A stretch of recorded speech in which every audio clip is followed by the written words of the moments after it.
dari suatu gel atau sistem koloid yang berujung pada pengurangan volume atau pemadatan dari sistem tersebut. Proses ini terjadi ketika ikatan antara partikel atau molekul dalam suatu sistem koloid terganggu atau terpecah, sehingga cairan dapat keluar dari sistem tersebut dan mengalir keluar sebagai suatu cairan yang terpisah.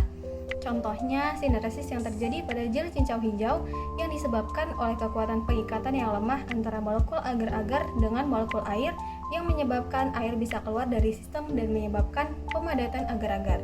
Sineresis juga dapat terjadi pada sistem koloid lainnya seperti susu, yogurt, dan krim. Ciri-ciri dan faktor sineresis pada cincau. Yang pertama, terbentuknya cairan pada permukaan cincau atau pada bagian bawah cincau.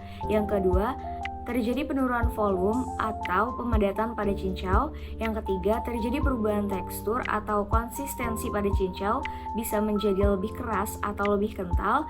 Yang keempat, terjadi perubahan rasa atau aroma pada cincau. Yang kelima, terjadi peningkatan kekentalan atau viskositas pada cairan yang terpisah dari cincau. Nah, ciri-ciri tersebut terjadi karena ada beberapa faktor. Faktor yang pertama yaitu seperti konsistensi bahan, pengaruh suhu, dan lamanya waktu penyimpanan cincau tersebut.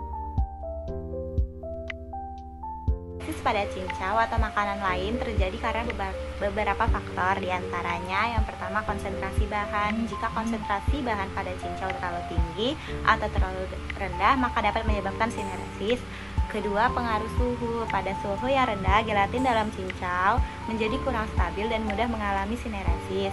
Dan yang ketiga, lama waktu penyimpanan. Semakin lama cincau disimpan, maka semakin besar kemungkinannya untuk mengalami sineresis. Lalu terakhir, proses pembuatannya. Teknik pembuatan yang tidak tepat atau kesalahan dengan penambahan bahan, maka dapat mempengaruhi terjadinya sineresis pada cincau. Sineresis pada cincau dapat dihindari atau diperkecil dengan cara menjaga konsentrasi bahan, suhu, dan waktu penyimpanan yang tepat. Selain itu juga dapat dilakukan dengan penambahan bahan pengikat atau bahan stabil serta bahan pengemulsi pada cincau. Berikut merupakan beberapa cara untuk menghindari terjadinya sineresis pada gel cincau. Yang pertama, menggunakan bahan pengikat. Bahan pengikat seperti agar-agar atau pektin akan membantu memperkuat struktur pada gel sehingga terjadinya sineresis dapat dicegah. Yang kedua, menjaga konsentrasi bahan. Kita perlu menjaga konsentrasi bahan pada gel cincau agar tidak terlalu rendah atau terlalu tinggi, karena hal tersebut dapat mempengaruhi terjadinya sineresis. Yang ketiga, menjaga suhu. Suhu yang baik agar tidak terjadi sineresis pada gel cincau adalah suhu yang dingin. Yang keempat, menggunakan bahan penstabil. Bahan penstabil seperti garam, gula, atau asam sitrat dapat membantu stabilitas dari gelatin pada gel cincau.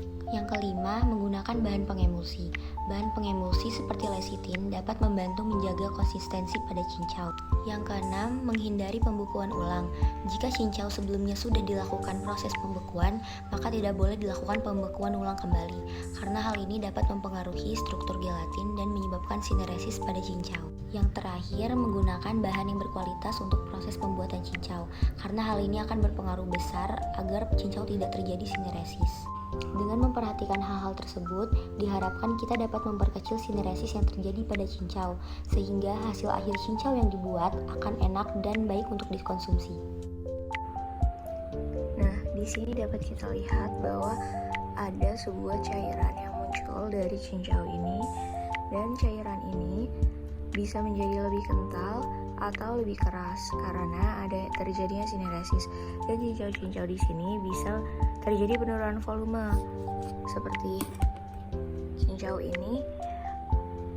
Jika waktu penyimpanan semakin lama, maka cincau akan semakin mengecil.